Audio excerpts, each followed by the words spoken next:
buenos días, mi nombre es Mariela González y junto a mis compañeras Nicole Castillo y Catherine García les estaremos abarcando el tema de la telemedicina. Historia de la telemedicina. El origen de la telemedicina está indisolublemente ligado al de las telecomunicaciones, es decir, el envío de información a través de largas distancias por medio de señales electromagnéticas. Fue a principios del siglo XIX cuando apareció el telégrafo, que permitió la comunicación a grandes distancias. Gracias a su velocidad de comunicación, el telégrafo fue adoptado por la telemedicina en situaciones militares. Durante la Guerra Civil de Estados Unidos se utilizó mucho el telégrafo para pedir suministros médicos, así también como para comunicar muertos y heridos en el campo de batalla. Parece probable que el telégrafo también se utilizó para hacer consultas médicas.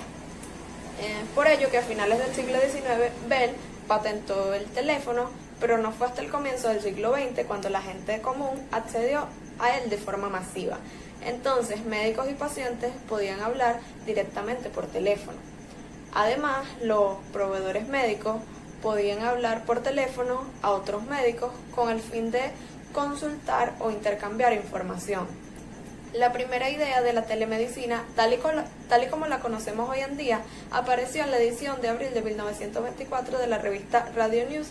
En ella, una ilustración futurista mostraba una máquina con televisión y micrófono que permitía a un paciente comunicarse con su médico. El aparato incluía, además del uso de indicadores de latidos del corazón, en la temperatura.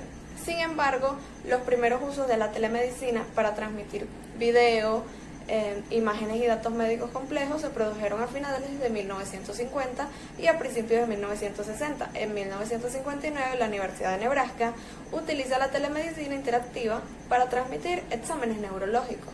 Esta tecnología fue desarrollada originalmente para conectar a los pacientes que viven en zonas remotas a los médicos que trabajaban en las zonas urbanas. La radiología fue la primera especialidad médica para abrazar plenamente a la telemedicina, con el objetivo de conseguir la transmisión digital de imágenes radiológicas. En la década de 1960-1970, la telemedicina sufrió un gran impulso gracias a los programas de investigación de la NASA, y es que los astronautas no podían viajar con un médico a su lado.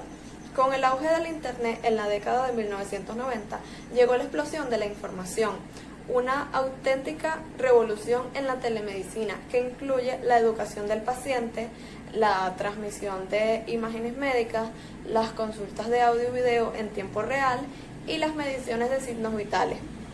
Desde entonces se ha continuado innovando en los centros médicos de investigación y también incluso dentro de los hogares de los pacientes.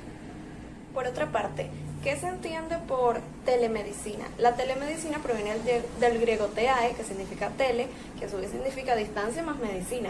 No es más que la prestación de servicios médicos a distancia. Para su implantación se emplean tecnologías de la información y las comunicaciones.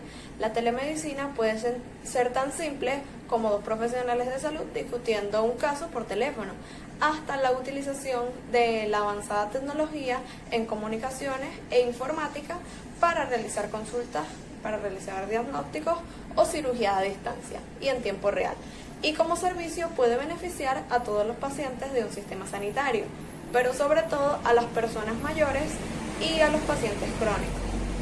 Algunos objetivos específicos que debe cubrir un sistema de telemedicina serían los siguientes: prestar servicios interactivos de diagnóstico y videoconferencia, recepcionar y enviar imágenes diagnósticas en tiempo récord, agilizar el diagnóstico por parte de los especialistas, impactar con una alta calidad médica de precisión diagnóstica y la decisión terapéutica, y finalmente una segunda opinión en su diagnóstico y en su tratamiento.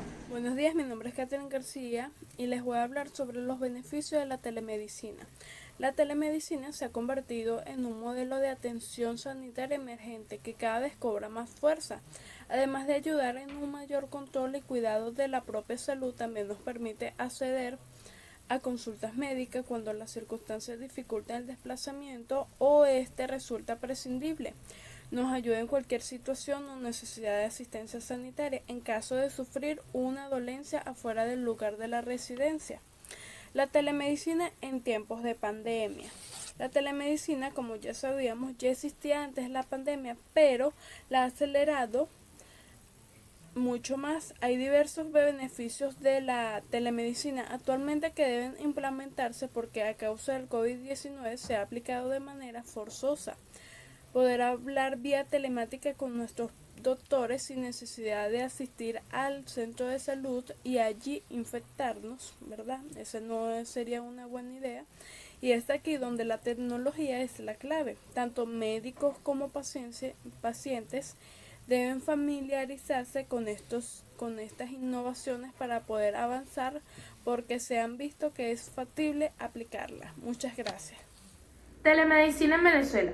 La tecnología de la información y de las comunicaciones se presentan como herramientas de gran potencial para aumentar la disponibilidad de asistencia médica especializada y aportar a la formación del personal sanitario en sectores aislados. En América Latina y el Caribe existe una gran variedad de factores que limitan el acceso a una atención médica oportuna y de calidad, como la escasez de recursos humanos, infraestructura, equipamientos y medicamentos, distancia física y cultural entre la oferta pública y la población demandante, e ingresos familiares reducidos. Se vienen desarrollando distintos proyectos de telemedicina e informática médica que buscan contribuir en reducir los efectos de dichas desigualdades.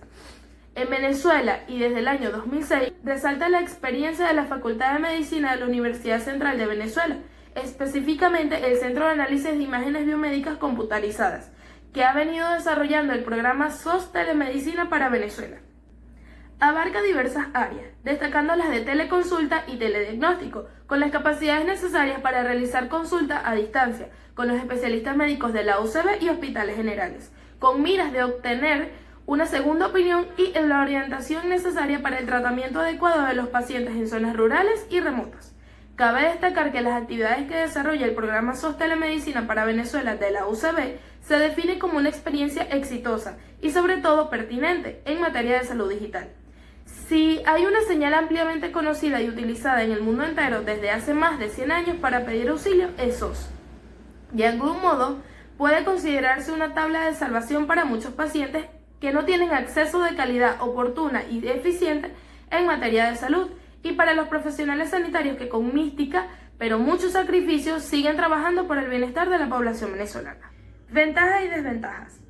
La telemedicina y su asistencia remota son en sí mismas una ventaja para el diagnóstico y tratamiento. Algunas de estas son: permite sostener una comunicación constante y fluida con un seguimiento en tiempo real del estado de pacientes en internación o ancianos en instituciones geriátricas. Los médicos y demás profesionales intercambian información más precisa para el abordaje terapéutico. Se facilitan las internaciones y derivaciones a los hospitales y demás centros de salud, restringiendo las mismas para casos verdaderamente necesarios y posibilitando la atención en el hogar de la persona afectada por una dolencia. La capacitación médica se ve fortalecida por la cantidad de elementos relacionados a la telemedicina y la telesalud. Los equipos remotos pueden utilizarse optimizando los recursos materiales de toda la red sanitaria sin importar la distancia geográfica, y representan menores costos para la atención de los casos sanitarios, como por ejemplo traslados ambulatorios. Sin embargo, presenta objetivamente más ventajas que desventajas. Algunas de estas últimas son: los medios electrónicos o digitales no pueden suplir el contacto directo entre el médico y su paciente, insustituible para el abordaje de ciertas enfermedades. A pesar de los grandes avances en transformación digital que acontecen, los adultos mayores aún tienen inconvenientes para el manejo de las nuevas tecnologías. Existen muchos profesionales auxiliares no capacitados para el uso de la tecnología necesaria, por lo que antes de plantear un esquema de telemedicina se requieren estrategias previas para su implementación. Aún existe cierta resistencia de los pacientes al relatar el cuadro por cuestiones de privacidad ante el desconocimiento de las normas de seguridad de las comunicaciones electrónicas. Y en determinados países se registra una falta de medios para adquirir la aparatología necesaria para la telemedicina. Aplicaciones de la telemedicina. En la actualidad, dentro del campo de la telemedicina, podemos encontrar que se usa principalmente en dos áreas de trabajo. La primera es la práctica clínica. Esta abarca la telediagnosis, que consiste en evaluar o asistir en la evaluación médica de un paciente desde un centro hospitalario que se encuentra distante, la teleconsulta, la monitorización muy remota, las reuniones médicas para obtener segundas opiniones, también conocida como teleconferencia, y el almacenamiento digital de datos o fichas médicas. Este consiste en la implementación del respaldo digital de documentos tales como fichas médicas, placas radiológicas o exámenes, de manera que agilice procesos internos y disminuya el espacio físico del almacenamiento de los mismos. La segunda área de trabajo es el área educativa, donde se destacan las clases a distancia desde centros médicos. Básicamente hace uso de las técnicas de videoconferencia, ya que de esta manera se saca mayor provecho a los recursos educativos y las experiencias prestadas en las exposiciones.